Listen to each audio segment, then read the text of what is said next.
Welcome to the Planning and Zoning Committee meeting for Tuesday, March 4th, 2025. It's 1:01 p.m.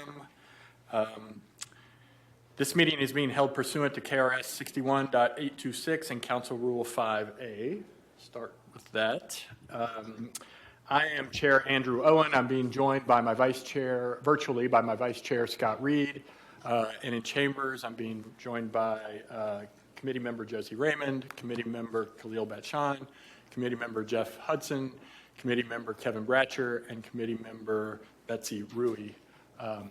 Expect the remaining committee members will join us shortly. A little bit of what we're going to be doing today.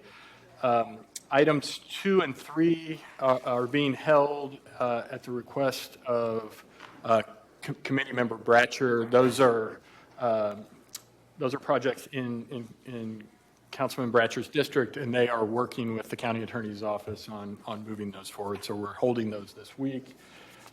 We're also holding item number 4 at the request of the sponsor. So our first item of business is item number 10-051-25, an ordinance relating to the zoning of property located at 11100 Garden Trace Drive, containing approximately 36.68 acres and being in Louisville Metro, case number 24 zone 0071. Second. Properly motioned, properly moved. Julia, do you have, I know we've talked about this, it was tabled at the last meeting. Do you have anything, you want to give us a little bit of an update quickly? Sure. So Councilman Hudson had asked me a question about the wetlands and a letter that was received from an adjacent property owner. So the letter from the adjacent property owner, the Corps of Engineer letter, stated that there's a probability that there's wetlands on the property. Oh, is it on? I just need to speak louder. Yeah, no worries. So the letter from the Corps of Engineers stated that there's a probability that there's wetlands on the property and gave a map of those approximate locations. And then the applicant hired an environmental service, Red Wing, and they identified specifically where those wetlands were. 2 of them ended up being jurisdictional wetlands, which would require a Corps of Engineer permit, and then there was 1 non-jurisdictional wetland on the property. So there are wetlands on the property.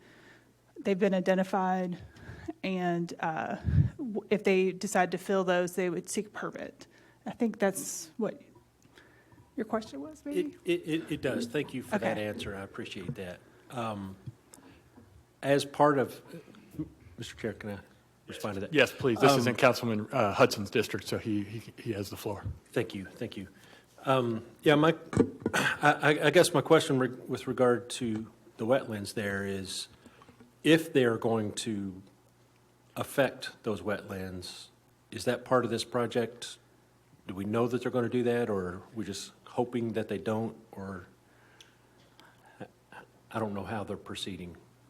Sure. So the development plan does show some disturbance to those jurisdictional wetlands, so they would need to seek out a Corps of Engineer permit to disturb those or fill in those wetlands. Okay. Okay. Well, thank you for that. I did have some comments on this item as a whole. I had also asked the applicant to consider another traffic study, or a traffic study, because one wasn't done. It was the traffic study that was referenced was a prior study that wasn't really applicable, in my opinion. And then secondly, I had asked if some rearrangement of the buildings could be accommodated to lessen the impact on the surrounding single-family home neighborhoods. And it's a little bit disappointing, the response that I got from the applicant. We've got a long history with this particular applicant. There have been several documented cases where this applicant has deviated from the plan that the Planning Commission approved, and that applicant has had to come to this body to ask for accommodation. And as far as I can see, we've always made those accommodations. And this one time that this body asked the applicant for an accommodation, we were given a hard no. And that concerns me a little bit. So I would like to request that we hold this for a few more weeks so that I can consult with the county attorney and explore the possibility of discovering options for finding an alternative fact. And you're making that in the form of an amendment? I'll make that in the form of an amendment. Okay, before we have a voice vote on that, where do we stand in terms of the timing for this piece of? We have till April 16th. I'd have to cross-check the calendars, but we certainly have at least one more meeting. Okay. Yeah, just hold it for a couple weeks. Okay, so we've got an amendment. Do we have a second? Second. So, Sorry, I apologize. I don't think there is an amendment. I think it's a motion to table. so I'm sorry. We have a motion to table on the floor Second. that's been seconded, and that requires a voice vote. All those in favor say aye. Aye. Aye. All those opposed? The ayes have it. This has been tabled to our next meeting.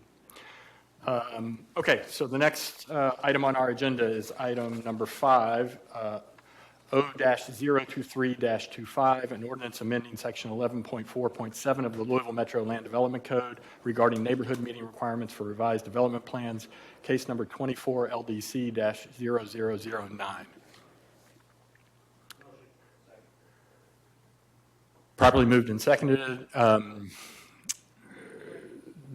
This has been kind of on our plate here for a little while. Julia, do you want to add anything to it before we kind of get into the meat of the discussion? I don't have anything to add. Okay. Where'd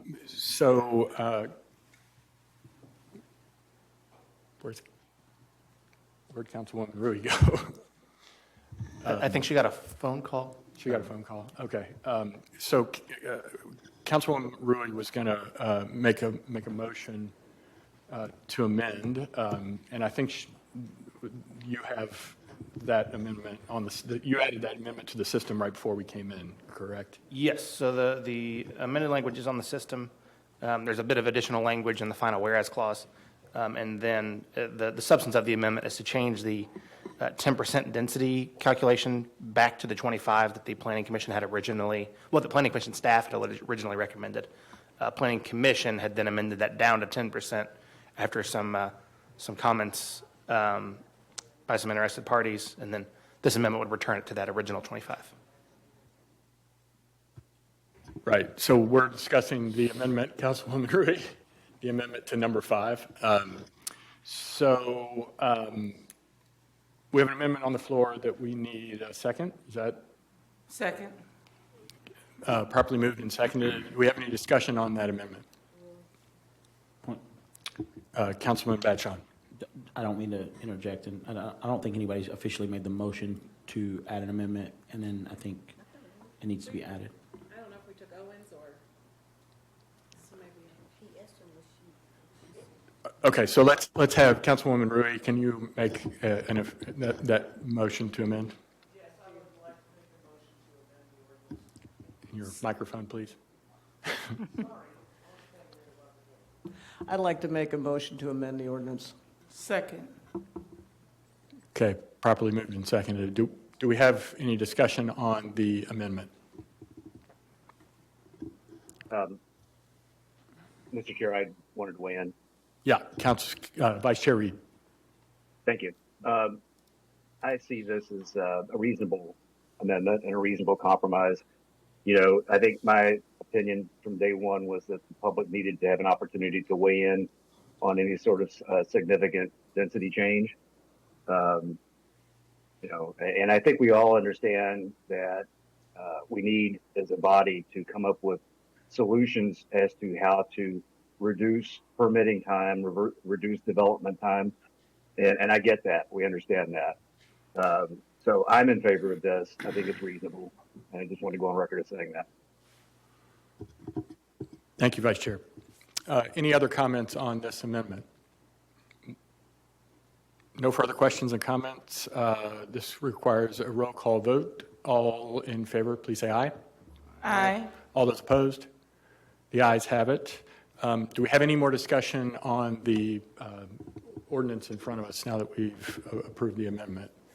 Any other questions or concerns? Okay, so this is an ordinance that requires, a roll call vote. Can you open the roll?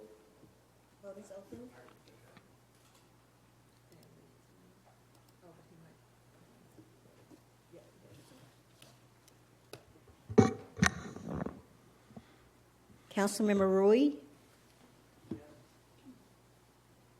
Councilmember Raymond? Yes. Voting's closing. Chair, you have 7 yes votes. With 7 yes votes, this will be moved to old business at the next Metro Council meeting. And shockingly, folks, we have no more items on the agenda. So we do have Councilman Bratcher. I asked the question of the planning and zoning representative. If I wanted to find out how many or if there have been any developments that have significant changes or have been denied due to traffic since the beginning of Metro Council, how would I find that, and could you help me with that?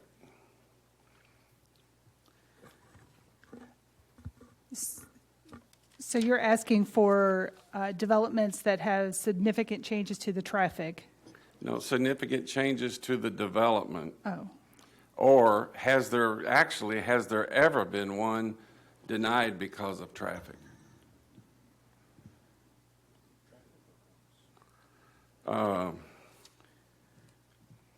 Traffic on the roads. So if I can wait, I think there might be 2 pieces to this. So a project is required under certain circumstances to get a traffic study.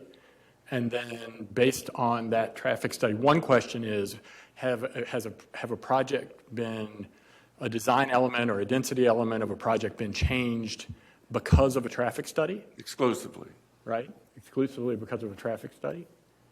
And I guess maybe the second piece of that would be, Has there ever been one denied because of that reason? because of that being the primary reason, the Right. traffic. So maybe it's kind of 2 pieces a little bit. And if there's more than, if there's several, just what's the last one? If you know, just.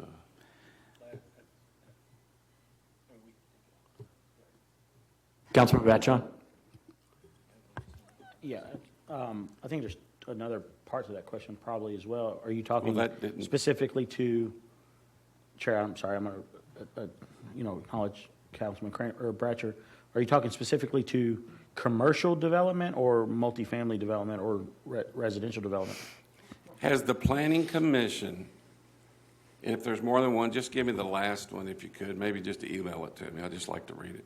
Has the Planning Commission ever denied a development or project or a zoning change, I guess I should say,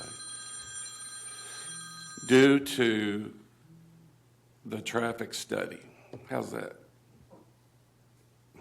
Just everything else was in line, just the traffic study. I'm just curious. Councilman Hudson? Maybe an example might help to clarify the question and the answer here, and I'll tee this up and maybe save you some work. Not in the too far past, a couple months ago, there was a Planning Commission recommendation for a zoning change in my district that I disagreed with, that the meat of my disagreement was the roads couldn't handle the traffic. And this body overturned, this body found a alternative finding of fact to deny that zoning change. So there's a recent example. Well, of what but you're the talking Planning about, I think. Commission approved it though, right? They did. I'm just talking about them, not us, not the Metro Council. Just, has the Planning Commission ever done that? I don't know. Like the planning commission comes with us with a vote, yes or no, like 7-2 or what. Has it ever been denied, coming to us, been denied, the sole reason, and maybe the planning commission doesn't give a reason why they deny zoning. I don't do. Yeah, Curtis Williams. Councilman Batchon? I mean, Well, Julia, correct me if I'm wrong, the development on Kerrs Way in District 12 I've heard it. was a combination of traffic study, soil in the ground, et cetera, that the planning commission themselves denied, and not this body, and we just supported denial. That's correct. Environmental issues were of big concern on that, in addition to traffic. So Kerrs Way. Exclusively traffic. Yeah, I think Look, I'll just be straight. I've been told that there's never been, so I don't know. I haven't. No, been I think it's an watching interesting question to see if there's ever been one that the primary or exclusive reason for denial was traffic. I think that's really what you're interested That's in. just my question. That's really what you're interested in. And Right. By the planning commission, not the ultimate Right. outcome, just, it came to us from P and Z, denied, and the reason was simply traffic issue, the traffic study. I do think, just to add a little more color here, I do think that as on the sponsor side, if you get a bad traffic study, if you get a traffic study that does not support your project, I think what can happen is you can respond accordingly, right? Maybe you need to reduce the density of that project in order to get a traffic study that supports. I mean, one of the things that we know happens here is, and this is the way it should work, when sponsors and developers, they have pretty clear guideposts set by us and Planning Commission, and here's what the guidelines are, and they try to meet those guidelines because these projects are expensive to put together and to bring forward. Sure. And so it's an interesting question, and I'd like to hear the answer, but my guess is that, I mean, if I were in their shoes and I got a traffic study that didn't support, that would not support my development, I would alter the development until I could get a traffic study that would support it. So I just The developer usually does the traffic studies, is that do. correct? Yes, the applicant hires somebody to do the traffic study Does based the- on the scope of the scope that's set by the Public Works. Okay. The Metro does not do its own traffic study. It follows No. what the developer's traffic study Right. produces. Now, the Office of Planning, Transportation Planning team, they set the scope for the traffic study, so they tell the applicant what they need to look at in the traffic study. But we get that information from the applicant. Councilwoman Rui. Okay, that brings up an interesting question of bias then, because they're paying for the traffic study. So does the traffic study ever come up and say what you're doing is not feasible? It's very rare. I don't know that I can come up with an instance where it said that this project is not viable. Not right off without doing some research. Mr. Chair, if I might, and I apologize, I don't mean to interrupt the discussion, but this might be appropriate for sort of a future special discussion item. Maybe we can bring in someone from Public Works to sort of talk about, because they're the ones who typically deal with the sort of mechanics of how they're conducted.